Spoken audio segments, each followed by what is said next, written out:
Hi guys, thanks so much for watching the Social Life. I'm Ashlee Tate. This is something that every leader struggles with, and it's something that you can work on. It is a constant work in progress, so I don't want you to feel like you have to have this all together. Being more self-disciplined, okay? Gaining enough self-discipline in your life, all of us have to deal with this, okay? Everybody in the world has to deal with self-discipline, but it is the one common denominator amongst most of the really successful people out there, the successful leaders, people who are just able to get things done. The reason they're able to do this is because they are self-disciplined.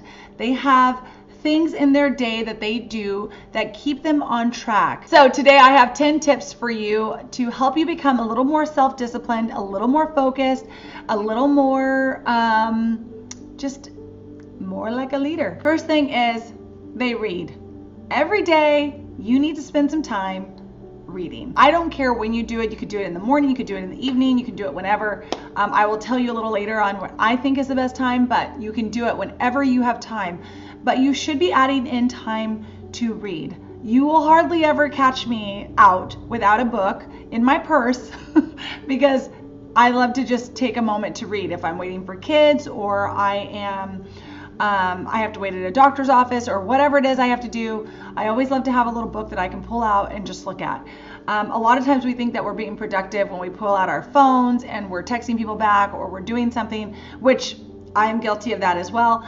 But I try to reduce the amount of time that I'm doing that and allow yourself to be bored. And I really got that from Cal Newport in his book, Deep Work.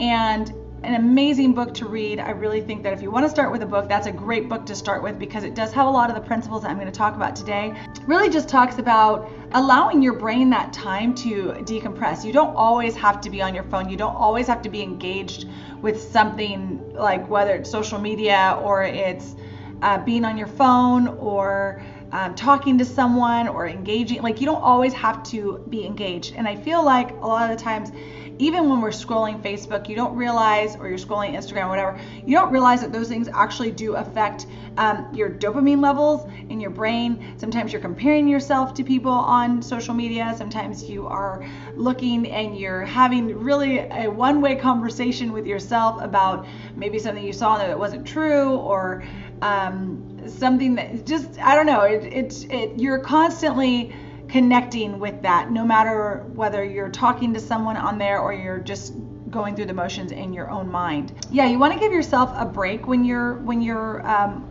have an actual break. Like if you're waiting, instead of picking up your phone, maybe try picking up a book and just reading a real book, not even necessarily like on a Kindle or on any sort of electronic device or anything like that. There's just a lot of temptation to start looking at other things on that device. Just leave your phone in your purse and read your book. They're always learning. They always want to improve themselves. They always want to be better. And when you're on this journey to go from founder to leader and you're leading people towards that vision, you really want to be reading. You want to be taking in other information from other people, other thought leaders. And again, if you don't have a book to start with, go start with Deep Work by Cal Newport. He's amazing. Essentialism is a great book. The One Thing is a great book. These are good books for increasing your productivity and really refocusing your life on what's most important and not getting distracted by all the other shiny things out there. So we all have this issue. Those are 3 great books to start with. So that was just number 1. Okay, number 2. My husband laughs at me because I have lists all the time for everything, and I'm just a list person. I like my lists, and I like to take notes.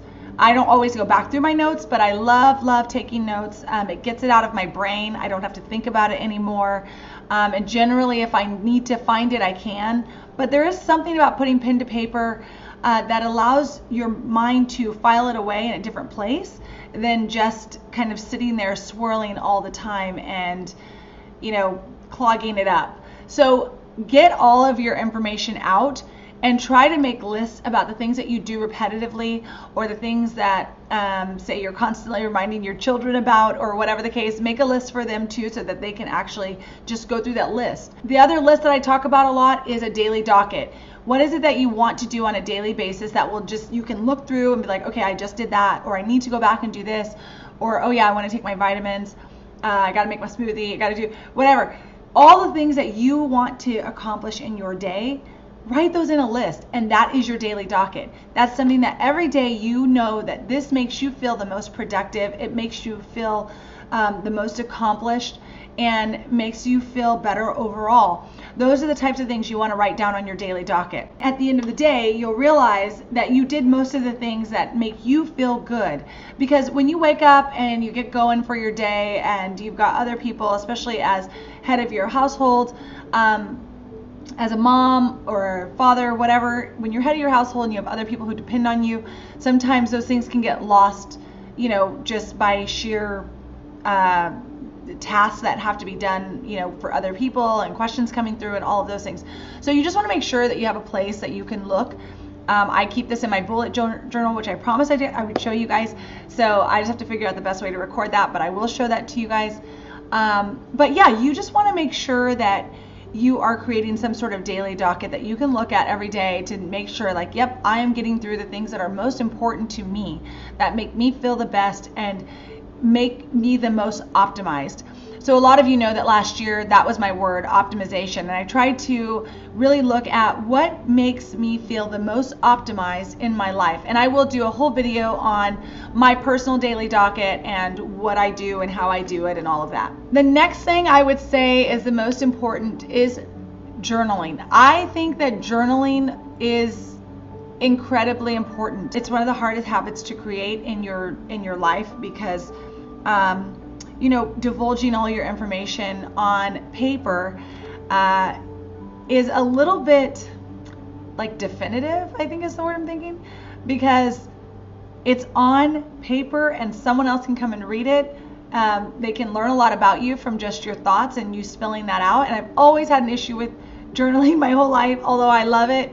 And I do feel like it is something that I need to do, and I do it. Try as best you can to put as much on paper as you can. Just a little journal. I put mine in my bullet journal. I just use it all in the same spot. When I have something to say, I write it in there. And journaling can come in the form of notes. It can come in the form of a mind map. It can come in the form of, a sketch. It can be a lot of things, but it's expressing whatever is inside of you, whatever's in your mind. You're expressing that in that journal post. And I think most leaders do journal in some form or another. So it is really important to add this into your routine. And these are the types of things that I would say to add into your daily docket. Number 4 is to batch the same task. So when you're doing tasks, like today I'm recording, so I'm recording all day. I'm going to record back to back so that I don't have to shift from, recording and then editing and then, posting and then whatever. So I do them all at the same time. Batch my recording, I batch my editing, I batch my posting, I batch my social, I batch it all. And that is the only way in my mind that you can really get ahead, because your mind doesn't have to keep switching these tasks and going through. It's just like if you have an assembly line and one person is filling all the bags, the next person's rolling all the bags, and the next person's putting them on a belt. You want to be doing the same task every single time so that your mind just gets in kind of a flow state where it can just go on autopilot and keep doing whatever that task is. The energy is here. I can really focus my attention on what I'm saying and how I'm saying it, and I can be totally authentic because I've been recording already. So it's a lot easier instead of stopping and starting. So think about that too. What are some tasks both in your business and your life that you can actually batch together that will make things a lot easier? So number 5 is a huge one to me. I can notice in my body right away if I don't do number 5, which is sleep. Sleep is so incredibly important. It is such a rejuvenating part of your day. And I know a lot of people feel like, oh, you should work into the wee hours and that's the only way that you're going to show that you're super productive. I actually think it's counterproductive. I think that not getting the sleep that you need and staying up really late to accomplish something is one of the worst things that you could actually do to your body. I think I pride myself on my sleep so much because it's so important for everything. It gives your everything a moment to rejuvenate. I'm a much better person to say, you know what, I'm going to sleep right now and I'm going to wake up early to do whatever the tasks are. But to push yourself, I think it honestly messes up that night and that day, your productivity that night and day, but also the next day. I think it totally ruins your productivity. You can't focus. Your mind hasn't had a chance to really relax. You're crabby. Like, it's just not worth it. So anyway, my point is, get some sleep. Now, all of us have different sleep cycles, and we can live off different amounts of sleep. My golden amount of sleep is 7 hours. If I can get 7 hours of sleep, I usually do really, really well. And 8 hours makes me feel a little lethargic, but 6 hours makes me feel cranky. So it's like you have to find that perfect balance. And I actually love using the app on the phone, the timer app, and in there they have that bedtime thing, and you can kind of keep track of your sleep. And just notice how you feel. This is something you might write in your journal when you wake up in the morning or that day, how much sleep you had. And you can always go back and look and say, like, oh man, that day was really horrible. Let me see how much sleep I had that day. And generally it will show that you didn't have very much sleep. So find the things that are going to help you track those things that are important to you that you need to know. But truly, your sleep is so incredibly important to everything you do. It's your focus, it's your mindset, it affects everything, your irritability. So make sure you get the sleep. Number 6, work towards consistency. Consistency is the biggest thing I think that takes us off of our path. And I have had a hard time learning that concept of consistency. And the reason is I'm a mom, and I'm a wife, and I feel like sometimes I don't feel like sometimes, I know that those things come first. And so I give myself a lot of grace if I miss something or I'm not able to get to something or whatever the case. But what I've come to see and learn is that consistency is the absolute key for everything. If I don't want to be thrown off, the key is consistency and dealing with things right away. So when they happen, instead of letting them sit on the back burner for a moment until I can get to it, I try to deal with it right away if I can, and if it's at a higher importance than other things.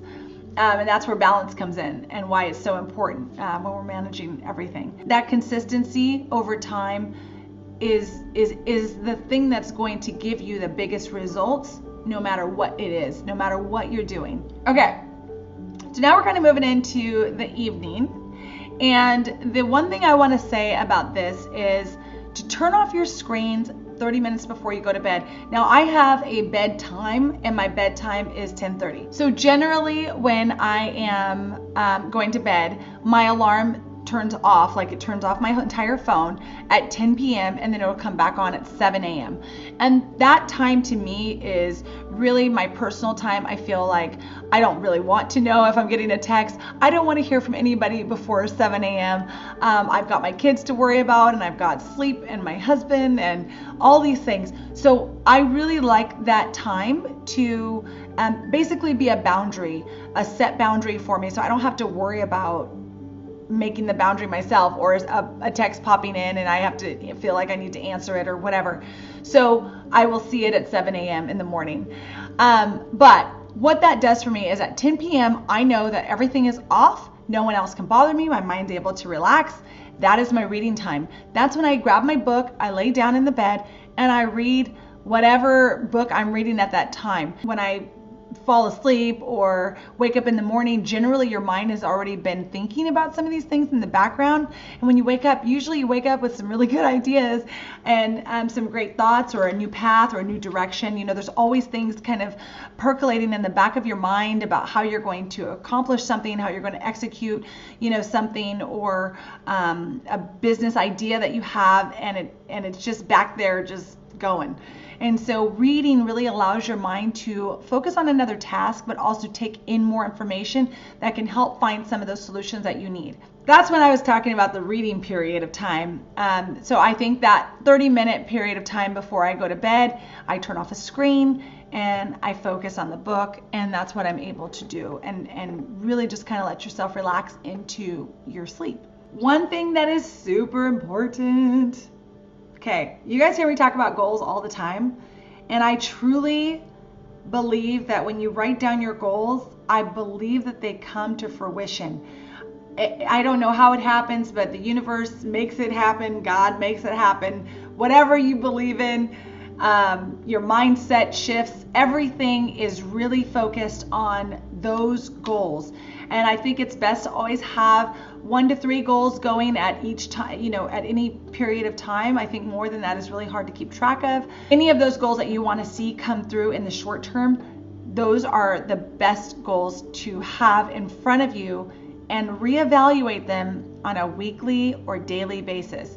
I really believe in this. I do it, and I can say that they actually do come true, or making the path to get there reveals itself over time, right? So sometimes you'll be really working through something, you're like, how do I get there? How do I get there? I don't know how I'm going to do this. How am I going to do this? And then things just start to come your way to help you get there. It's almost like you're willing it into your space. So I really believe in writing down your goals. Again, that's what I use my bullet journal for. I write down my goals. I look at them daily. Generally in the morning, if I'm working out on the treadmill or anything, I'll look through my goals and just kind of, look through them. And sometimes at night I'll look through them, but I do try to look through them every single day, because it really helps remind my brain of what the focus is, what we're focusing on, what's most important, because things are always going to be coming to you, always. You're always going to be bombarded with decisions and with options and things you might want to do, things that other people might want you to do, and you have to know what is most important to you, what's most important to your business, and make the decisions that need to be made. And those decisions come from those goals, and they need to be at the forefront of your mind so that you can make the right choice. Next thing is to set timers for focus. So this is my, this is all I do all day, I feel like, is set timers. So I set a 25-minute timer when I'm going to work on a project or on something where I need to really focus. I'm batching something, I'll set my timer for when I need to stop. That way I can really purely focus on what it is that I'm batching or doing, whatever the task is at hand, and then I can just stop whenever the timer stops, because I already, given the forethought of, okay, I need 20 minutes before I leave, or I need, an hour before I leave, or whatever the case. And that timer runs and I can just focus. And that's been such a huge productivity booster. I set a timer for 25 minutes, I focus for 25 minutes, then I take a 5-minute break in between, and then I focus for another 25 minutes, and then another 5-minute break, and essentially an hour's worth of work. And you had 2 breaks. Basically, you can get up, you can go outside for a moment if you want to, you can play with your dogs, you can talk on the phone for 5 minutes. Really, I don't recommend that. It really does break up your focus. Whatever you want to do, but you've got 5 minutes of time in between that break, and then you get back to it. And that can be a good shifting period. Okay, I'm going to get the information or the work that I need. I got to go through my email to find it, whatever it is. And then lastly, this kind of goes along with the timer. But the last thing I have is this app called the Focus app, which I actually have been loving. It gives different types of music for different types of brain wavelengths, I guess. I don't really know what I'm talking about on that piece. I use the Alpha Chill, and it's kind of, it's not hip hop music, but it's kind of like that, but with just instrumental. It's not music you would know, like you don't know the songs or anything, but it's that type of beat. So it feels really good when I'm listening to it. It gets me into a really good flow state of focus, and it's not distracting at all. So that's the one thing I will try to link that down below so that you actually have that too. They do have a free trial, and I would use it. And you can stay on that free trial for as long as you'd like. Get it. It is so good. I love that app. So those are my 10 tips to become more self-disciplined and truly skyrocket your productivity. These are things that they may not directly apply to what you are doing, and I don't want you to get in the habit of thinking that you have to always be working to be productive. You don't have to always be working to be productive. You just need to give your mind and body, and of course, you guys always, a little bit of exercise doesn't hurt anybody. I really don't like to exercise that much, but I didn't have that on the list because I feel like everybody knows that you have to take care of your health, so you need to be healthy. Those are the types of things that do go on your daily docket. So when I do the video about your daily docket, you'll hear a little bit more about, an exercise routine and things like that. So this is just really a way to improve your self-discipline. Just getting some of these things in order for your life and in your routines, and creating routines around these 10 things will really start to truly up-level your productivity. So I hope that helps you guys, and thank you so much for watching. Again, if you'd like to connect, you can find me in the tribe, and if you don't have your invitation to the tribe or you're not in there yet, go get your invitation at ashleetate.com. I don't even know what you're waiting for. And join us in there. And then if you would like to connect on a deeper level, on a one-on-one or something, I also have the Connected Impact Academy, and that's where I really do most of my consulting, my one-on-one, my lives, things like that. I hope you guys have a great day. I hope you get out there and unleash your something amazing. You guys have got this. Thank you so much for watching The Social Life. I will see you on the next one. Thank you so much.